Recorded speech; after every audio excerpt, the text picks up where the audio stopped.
ఓం గంగణపతే నమ ఐం సరస్వత్యై నమ శివాయ గురువే నమ జయ గురు దత్తాత్రేయాయ నమ ఆపదారభత్తారం దాతారం సర్వసంపదాం లోకాభిరామం శ్రీరామం భూయో భుజన్మామ్యం శ్రీరామ రామ రామేతి రవి రమే మనోరమే సహస్రనామతుల్యం రామనామవరాన శ్రీమాత్రే నమో నమ జయ గురు దత్తాత్రేయాయ నమ ఓం నమో భగవతే మేధా దక్షిణామూర్తే మహ్యం మేధాం ప్రజ్ఞాం ప్రయచ్చ స్వాహ శ్రీమాత్రే నమో నమ మాతృభ్యో పితృభ్యో ఋషభ్యో గురుభ్యో నమో నమ యూట్యూబ్ ప్రేక్షకులందరికీ కూడా నమస్కారం అండి. ప్రధానంగా నేనంతా కూడా జ్యోతి సిద్ధాంతిని. నా పేరు పాలపర్తి గురునాథ్ శర్మ.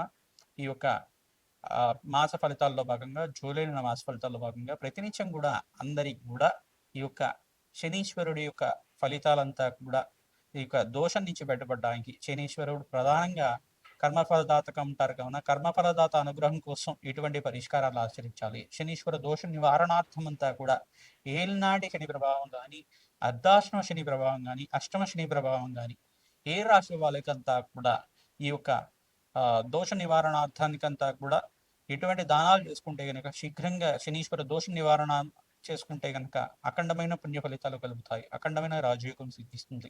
ప్రధానంగా శనీశ్వరుడు అంతా కూడా కర్మ ఫలదాతగా చెప్పడం జరుగుతుంది. అఖండమైన పుణ్యాన్ని ప్రసాదించే గ్రహంగా, పాప కర్మని నివారించే గ్రహంగా చెప్పడం జరుగుతుంది. మనకి ప్రధానంగా మానవులకంతా కూడా ఈ యొక్క దైవ ఆగామి సూచిత సంచిత ప్రారంభ కర్మలు అన్ని కర్మలు అనేది ఉంటాయి అన్నమాట.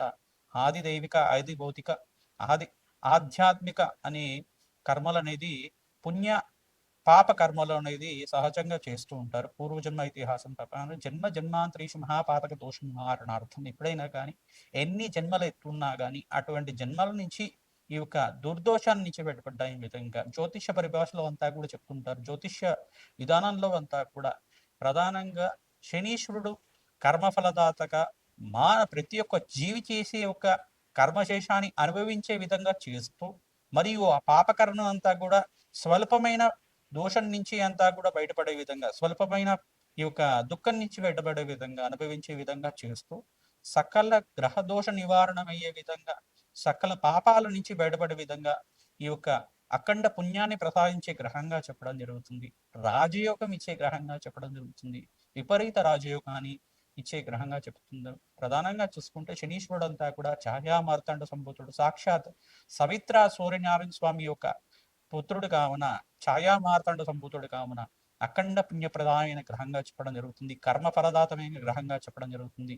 ప్రధానంగా ఉండే ఈ యొక్క న్యాయ నిర్ణేతగా ఉండే గ్రహంగా చెప్పడం జరుగుతుంది. ఎటువంటి ఆయుష్ కారకుడు, ఆయు కారకుడుగా చెప్పడం జరుగుతుంది. ప్రధానంగా చూసుకుంటే శనీశ్వరుడు అంతా కూడా ఈ యొక్క నల్ల నువ్వులను దానం చేసుకోవడం వల్ల, వారి వారి కర్మల నుంచి బయటపడ్డానికి కానీ, వీధ వాళ్ళకి అన్నదానం చేయడం వల్ల అఖండమైన పుణ్యప్రదాయమైన గ్రహంగా మారుతూ ఉంటారు. ప్రధానంగా ఎవరైతే ప్రతినిత్యం కూడా భగవత్ ఆరాధన చేస్తూ ఉంటారో, భగవంతుడి యొక్క ఆరాధన చేయడం వల్ల విపరీతమైన పుణ్య ఫలితాలతోటి, అఖండమైన పుణ్య ఫలితాలతోటి విపరీత రాజయోగాన్ని ఇచ్చే గ్రహంగా చెప్పడం జరుగుతుంది. ప్రతినిత్యం కూడా ఎవరైతే కనుక జగన్మాత అనుగ్రహం కోసం అని చెప్పేసి జగన్మాత ప్రీతికరంగా శ్రీమాత్రే నమః అనే నామాన్ని కానీ, ప్రధానంగా అమ్మవారికి ప్రీతికరంగా ఈ యొక్క ఎటువంటి స్తోత్రాన్ని అయినా కానీ చదువుకున్నా కానీ, ఖడ్గమాల స్తోత్రాన్ని చదువుకున్నా కానీ సకల గ్రహ దోష నివారణ జరగడానికి, ప్రధానంగా శనీశ్వర దోష నివారణ జరగడానికి ఆస్కారం ఉంటుంది. ప్రధానంగా వారాహీదేవి ఆరాధన చేయడం వల్ల కూడా సర్వశత్రు సంహారిణి స్వరూపిణి అంతా కూడా ఇచ్ఛాశక్తి, క్రియాశక్తి, జ్ఞానశక్తి స్వరూపిణి అయిన జగన్మాత అంతా కూడా సర్వశత్రు బాధల నుంచి బయటపడే విధంగా అనుగ్రహించే దేవత. ప్రధానంగా శత్రు భయాల నుంచి, భీతి నుంచి బయటపడే దేవతగా ఉన్న ఈ యొక్క జగన్మాత అంతా కూడా అనుగ్రహం వల్ల సకల శుభాలు కలగాలని చెప్పేసి ప్రతినిత్యం కూడా వారాహిదేవి ఆరాధన చేసుకోవడం వల్ల, ప్రధానంగా ఎవరైతే కనుక కాలభైరవ స్వామి ఆరాధన చేసుకుంటారో, కాలభైరవ స్వామి దేవాలయంలో ఈ యొక్క కాలభైరవ స్వామికి ప్రీతికరంగా భస్మాభిషేకం, ఫలాభిషేకం చేయించుకోవడం, నారికల జలంతో అభిషేకం చేసుకోవడం వల్ల ఏలినాటి శని ప్రభావం నుంచి బయటపడతారు. కొన్ని రాశుల వాళ్ళకి ఈ యొక్క విశ్వసన సంవత్సరాలు అంతా కూడా ఏలినాటి శని ప్రభావం ఉన్నది.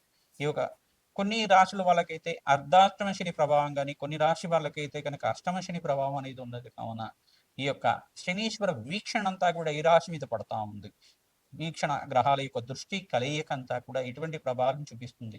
జూలై నెల మాస ఫలితాల్లో భాగంగా మేషాది ద్వాదశ రాశుల వాళ్ళకి ఎటువంటి పుణ్య కార్యక్రమాలు, పుణ్య యజ్ఞాది కార్యక్రమాలు చేసుకోవడం వల్ల, నవగ్రహ శాంతి పూజలు కానీ, ఈ యొక్క కాలభైరవ శాంతి యజ్ఞాధికరతలు ఆచరించుకోవడం వల్ల, రాజశ్యామల యజ్ఞాధికరతలు ఆచరించుకోవడం వల్ల, వారాహిదేవి హోమాది కార్యక్రమాలు ఆచరించుకోవడం వల్ల, హనుమత్ మూలమంత్ర విధానంగా, మన్యసూక్త విధానంగా హోమాది కార్యక్రమాలు ఆచరించుకోవడం వల్ల అఖండమైన పుణ్యప్రాప్తితోటి రాజయోగం సిద్ధించడానికి శనీశ్వరుడు అనుగ్రహం కోసం ఎటువంటి పూజలంతా కూడా ఆచరించాలి, ఎటువంటి దానాలు చేసుకోవాలి, ప్రధానంగా శనీశ్వరుడు యొక్క ఈ యొక్క వీక్షణ నుంచి ప్రధానంగా శనీశ్వరుడు యొక్క అనుగ్రహం కోసం ఎటువంటి దానాలు ఆచరించుకోవడం వల్ల శుభ ఫలితాలు పొందుతారు. ప్రధానంగా చూసుకుందాం, ప్రధానంగా మేషాది ద్వాదశ వారికి ఈ యొక్క జూలై నెల మాస ఫలితాల్లో భాగంగా శనీశ్వరుడు అనుగ్రహం కోసం ఎటువంటి పరిష్కారాలు, ఎటువంటి రెమెడీస్ అంతా కూడా పాటించాలి. ప్రధానంగా చూసుకుంటే ప్రధానంగా ఈ యొక్క గోచారరీత్యా గ్రహాల యొక్క స్థితి, గతి, కలయిక, వీక్షణ అంతా కూడా ఏ రకంగా అంతా కూడా ఈ యొక్క జూలై నెల మాస ఫలితాల్లో అంతా కూడా అన్వయం చేసుకోవాలి అనేది చూసుకుందాం. ప్రధానంగా చూసుకుంటే ప్రతినిత్యం కూడా శ్రీరామ జయ రామ జయ జయ రామ రామ నామాని అందరూ కూడా జపించడం వల్ల ప్రధానంగా శ్రీరామచంద్రుడు అనే గ్రహం వల్ల సకల గ్రహదోష నివారణ జరుగుతుంది. ప్రతినిత్యం కూడా 108 సార్లు కానీ 1008 సార్లు కానీ ప్రతినిత్యం కూడా శ్రీరామ శ్రీరామ శ్రీరామ నామాన్ని ప్రతినిత్యం కూడా జపం చేసుకోవడం వల్ల అఖండమైన పుణ్యప్రాప్తి కలుగుతుంది, కోటి యజ్ఞాల పుణ్యప్రాప్తి కలుగుతుంది, సర్వగ్రహ దోష నివారణ జరుగుతుంది. కావున అందరికి కూడా శ్రీరామ మంత్ర విశేషాలు అంతా కూడా చెప్తున్నాం. ప్రధానంగా ఈ యొక్క శ్రీరాముడి యొక్క నామస్మరణ మాత్రం చేతిని అఖండమైన పుణ్యప్రాప్తి లభిస్తూ ఉంటుంది. ఎవరైతే కనుక శ్రీరామన్ జపాన్నంతా కూడా ఆచరించుకుంటారో కోటి యజ్ఞాల పుణ్య ఫలితం లభిస్తూ ఉంటుంది. కావున అందరికి కూడా ఈ పరిష్కారం చెప్పడం జరుగుతుంది. ప్రధానంగా శ్రీరామచంద్రస్వామి దేవాలయంలో, సీతారామ దేవాలయంలో అంతా కూడా తులసిమాలను సమర్పించడం వల్ల విశేషమైన పుణ్యప్రాప్తి లభిస్తుంది. ప్రతినిత్యం కూడా శ్రీరామచంద్ర స్వామికి వడపప్పు పానకాన్ని నివేదన చేయడం వల్ల అఖండమైన పుణ్యప్రాప్తి లభిస్తుంది, సకల గ్రహదోష నివారణ జరుగుతుంది, జన్మాంతరమైన మహాపాతకాలు నివారణ అవుతాయి. కావున అందరికి కూడా విశేషంగా చెప్పడం జరుగుతుంది.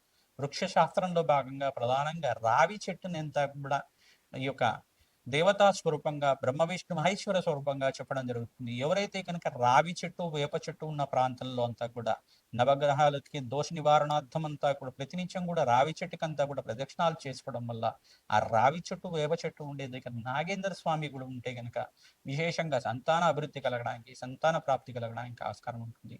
వంశాభివృద్ధి కలగడానికి ప్రధానంగా మానవుల్లో ఉండే నకారాత్మక శక్తి అంతా కూడా, నెగిటివ్ ఎనర్జీ అంతా కూడా నివారణ కలగడానికి ఆస్కారం ఉంటుంది. రావి చెట్టు అంతా కూడా పాజిటివ్ ఎనర్జీ ఇచ్చే విధంగా, కాస్మిక్ ఎనర్జీ ఇచ్చే విధంగా, ప్రధానంగా దైవికమైన శక్తి అంతా కూడా ఆవహించి ఉంటుంది. అక్కడ శక్తి అనేది బాగా ప్రబలంగా ఉంటుంది, విపరీతంగా ఉంటుంది. ఆ శక్తి అంతా కూడా మానవులకి చాలా అవసరంగా ఉంటుంది. కావున నీ యొక్క కష్టాన్ని కానీ, బాధలు కానీ ఆ చెట్టు దగ్గర ప్రధానంగా వృక్షరాజం దగ్గర ఓం నమో భగవతే వృక్షరాజాయ నమః నామంతో ప్రతినిత్యం కూడా శ్రీరామ జయ రామ జయ జయ రామ రామ నామంతో కానీ, అష్టాక్షరి మంత్రంతో కానీ, పంచాక్షరి మంత్రంతో కానీ మీరంతా కూడా ప్రదక్షిణాలు ఆచరించడం వల్ల, 108 ప్రదక్షిణాలు ఆచరించడం వల్ల మీకుండే నకారాత్మక శక్తి అంతా కూడా పోయి అఖండమైన తేజోవంతమైన జీవితం, పుణ్యవంతమైన జీవితం జీవించడానికి, అష్టైశ్వర్యాలు సిద్ధించడానికి, రాజయోగాన్ని సిద్ధించడానికి ఆస్కారం ఉంటుంది. ప్రతినిత్యం కూడా మేము చెప్పే పరిష్కారాలంతా కూడా ఆచరించండి. మీ జన్మ జాతకమే ప్రధానమైన జాతకంగా ఉంటుంది. కావున మీ జన్మ జాతకంలో ఈ యొక్క ఏలినాటి శని ప్రభావం ఉన్న, అష్టాదశ శని ప్రభావం ఉన్న, అర్ధాష్టమి శని ప్రభావం ఉన్న జప హోమాది కార్యక్రమాలు, దానాది కార్యక్రమాలు చేసుకోవడం వల్ల అఖండమైన పుణ్యప్రాప్తితోటి వంశాభివృద్ధి కలుగుతుంది, ఆకస్మిక ధనలాభం, ధనయోగం సిద్ధిస్తుంది, రాజయోగం సిద్ధిస్తుంది. కావున శనీశ్వరుడు అనుగ్రహం కోసం ఎటువంటి పరిష్కారాలు చేసుకోవాలి, ఎటువంటి స్తోత్రాన్ని పఠించుకోవాలి, ఎటువంటి నామాన్ని ప్రయత్నించుకోవాలంతా కూడా విశేషంగా అందరికీ కూడా విశ్లేషణ చేయడం జరుగుతుంది. మీరంతా కూడా పాటించి జగన్మాత అనుగ్రహం అంతా కూడా పొందుతారని చెప్పేసి చేస్తున్నాం. జయ గురు దత్తాత్రేయ. సింహరాశి జాతకులకి జూలై నెల మాస ఫలితాల్లో భాగంగా శనీశ్వర దోష నివారణార్థం ఇటువంటి పరిష్కారాలు ఆచరించాలి. అష్టమ శని దోషం అనే దోషం ఉంది. గోచారీత్యా మీకంతా కూడా శనీశ్వర ప్రీతికరంగా తైలాభిషేకం ఆచరించుకోవడం. ఇక్కడ ప్రధానంగా చూసుకుంటే రాశులు అంతా కూడా కేతు సంచారం జరుగుతుంది. కావున ఈ యొక్క 28 తర్వాత చంద్రమంగళ యుగంలో మారుతుంది. కావున మీరంతా కూడా రాజయోగ కారణం అవుతారు. ప్రధానంగా చూసుకుంటే ప్రతినిత్యం కూడా వెంకటేశ్వర స్వామి వారి ఆరాధన చేయడం వల్ల రాజయోగ కారణం అవుతుంది. ఏకాదశ స్నానంలో అంతా కూడా బృహస్పతి సంచారం అంతా కూడా విపరీత రాజయోగము, అష్టేశ్వర ప్రాప్తి కలగడానికి, సంఘంలో గౌరవం పెరగడానికి ఆస్కారం ఉంటుంది. కావున సింహరాశి జాతకులంతా కూడా విశేషంగా సూర్య ఆరాధన చేసుకోవడం శ్రేష్టమైన జీవితం జీవించడానికి ఆస్కారం ఉంటుంది. ఓం సూర్యాయ నమః, అర్కాయ నమః, మిత్రాయ నమః, భానవే నమః, పూషాయ నమః, ప్రచండతేజసే నమః, మార్తాండాయ నమః, ఆరోగ్యకృత్య నమః, సర్వలోక పితామహాయ నమః, భానవే నమో నమః నామంతో ప్రతినిత్యం కూడా సూర్య నమస్కారాలను ఆచరించడం వల్ల రాజయోగ కారణమవుతుంది. తద్వారా మీ మనోవాంఛలంతా కూడా తీరడానికి, శరీర సంపూర్ణ ఆరోగ్యము, ఆనందమైన జీవితం జీవించడానికి ఆస్కారం ఉంటుంది. శ్రీరామ జయ రామ జయ జయ రామ రామ నామాన్ని అంతా కూడా రామస్మరణ చేయడం వల్ల, శ్రీరామచంద్రుడి అనుగ్రహం వల్ల మీకంతా కూడా కార్యసిద్ధి కలగడానికి ఆస్కారం ఉంటుంది. కార్య జయం కలగడానికి ఆస్కారం ఉంటుంది. సకల మనోభీష్టాలంతా కూడా తీరడానికి, వ్యాపారంలో మార్పులు కలగడానికి ఆస్కారం ఉన్నాయి. వ్యాపారంలో అభివృద్ధి కలగడానికి, మార్పులు కలగడానికి ఆస్కారం ఉంటుంది. ప్రధానంగా ఇక్కడ అంగారకుడు ప్రీతికరంగా సుబ్రహ్మణ్య శాంతి హోమాది కార్యక్రమాలు ఆచరించడం వల్ల సకల గ్రహదోష నివారణ జరగడానికి ఆస్కారం ఉంటుంది. ఎవరైతే కనుక కాలభైరవ స్వామి దేవాలయంలో కూష్మాండ దీపాన్ని ప్రతినిత్యం కూడా ఆచరించుకోవడం వల్ల అఖండ పుణ్యప్రాప్తి కలుగుతుంది. ప్రధానంగా చూసుకుంటే అష్టమి తిథుల్లో కానీ, నవమి తిథి కానీ, ఏకాదశిలో కానీ, ఈ యొక్క పౌర్ణమి వేళల్లో కానీ, అమావాస్య వేళలో కానీ కాలభైరవ స్వామి దేవాలయంలో మీరంతా కూడా ఈ యొక్క అఖండ దీపారాధన ప్రధానంగా కూష్మాండ దీపాన్ని అంతా కూడా ఆచరించుకోవడం వల్ల రాజయోగం సిద్ధిస్తుంది. తద్వారా మీరంతా కూడా కాలభైరవ శాంతి హోమాది కార్యక్రమాలు ఆచరించడం వల్ల రాజయోగ కారణం అవుతుంది. కావున అందరికీ కూడా పరిష్కారం చెప్తున్నాం. రావి చెట్టు దగ్గర ప్రతినిత్యం కూడా 27 ప్రదక్షిణాలు ఆచరించుకోవాలి. తద్వారా మీరంతా కూడా ఓం నమో భగవతే ఈ యొక్క వృక్షరాజాయ నమః నామంతో ఓం నమో భగవతే వృక్షరాజాయ నమః, ఓం నమో భగవతే వృక్షరాజాయ నమః, ఓం నమో భగవతే వృక్షరాజాయ నమః అనే నామంతో ప్రతినిత్యం కూడా ప్రదక్షిణాలు ఆచరించడం వల్ల జగన్మాత అనుగ్రహంతో మీకంతా కూడా సకల కార్యసిద్ధి కలగడానికి, జగన్మాత అనుగ్రహంతో అష్టైశ్వర్య యోగం సిద్ధించడానికి ఆస్కారం ఉంటుంది. లక్ష్మీ కుబేర హోమశాంతి కార్యక్రమాలు ఆచరించుకోవడం, మహాలక్ష్మి యొక్క శాస్త్రనామాల్ని ప్రతినిత్యం కూడా వినటం వల్ల ఆర్థిక స్థితిగతి అంతా కూడా మెరుగుపడుతుంది. అష్టైశ్వర్య యోగం సిద్ధిస్తుంది. శ్రీమాత్రే నమః.